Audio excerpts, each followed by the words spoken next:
ಊರಿಗೊಬ್ಬ ರಾಜನಂತೆ. ಒಂದಾನೊಂದು ಊರಿತ್ತಂತೆ, ಊರಿಗೊಬ್ಬ ರಾಜನಂತೆ. ರಾಜಗೊಬ್ಬ ಮಂತ್ರಿಯಂತೆ, ಮಂತ್ರಿಗೊಬ್ಬ ಮಗಳಂತೆ. ಮಗಳಿಗೊಂದು ಗೊಂಬೆಯಂತೆ, ಗೊಂಬೆಗೊಂದು ಅಂಗಿಯಂತೆ. ಅಂಗಿಗೊಂದು ಗುಂಡಿಯಂತೆ, ಗುಂಡಿ ಕಿತ್ತು ಹೋಯಿತಂತೆ. ದರ್ಜಿಯನ್ನು ಕರೆದರಂತೆ, ದರ್ಜಿ ಬಂದು ನೋಡಿದನಂತೆ. ಗುಂಡಿ ಬಲು ಹಳೆಯದಂತೆ, ಬೇರೆ ಗುಂಡಿ ತಂದನಂತೆ. ಅಂಗಿಗಿಟ್ಟು ಹೊಲಿದನಂತೆ, ಅಂಗಿ ಸರಿಯಾಯಿತಂತೆ. ಮಂತ್ರಿ ಮಗಳ ಆಸೆಯಂತೆ ಗೊಂಬೆಗಂಗಿ ಹಾಕಿದರಂತೆ. ತುಂಬ ಚಂದ ಕಂಡಿತಂತೆ, ಗೊಂಬೆಯಾಟ ಆಡಿದಳಂತೆ. ಬೇರೆ ಗೊಂಬೆ ತಂದಳಂತೆ, ಎರಡಕ್ಕೂ ಮದುವೆಯಂತೆ.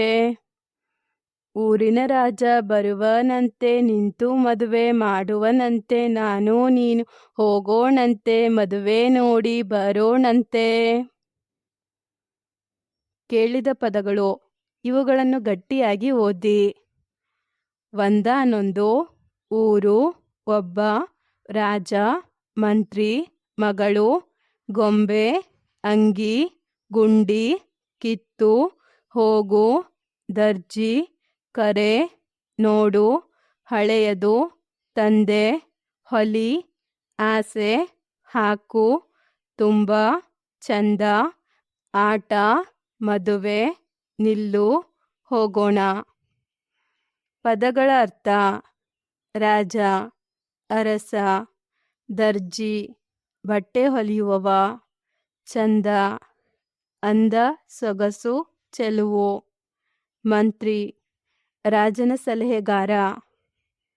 ಅಭ್ಯಾಸ: ಕೊಟ್ಟ ಸಾಲುಗಳನ್ನು ಓದಿ ಖಾಲಿ ಬಿಟ್ಟ ಸ್ಥಳಕ್ಕೆ ಸರಿಯಾದ ಪದ ಬರೆಯಿರಿ.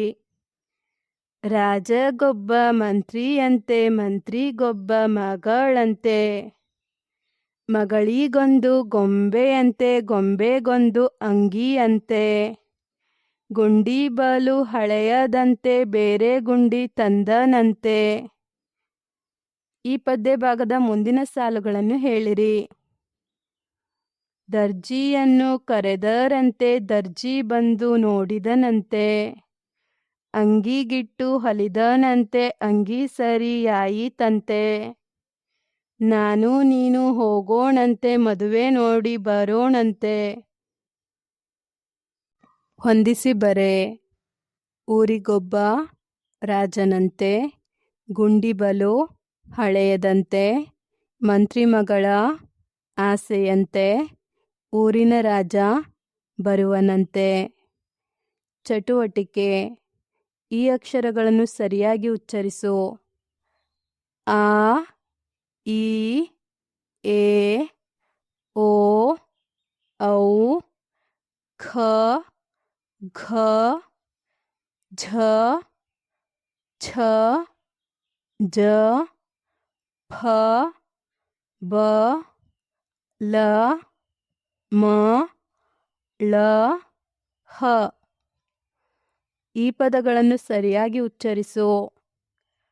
ಫಲಕ, ಭರತ, ಖಗ, ತಂದಳಂತೆ, ಘಟನೆ, ಭಾಗ್ಯ, ಅಜ್ಜ, ಹಳೆಯದಂತೆ, ಭಕ್ತ, ಶಕ್ತಿ, ಮಂತ್ರಿ, ಗೊಂಬೆಯಂತೆ. ಧನ್ಯವಾದಗಳು. Don't forget to subscribe.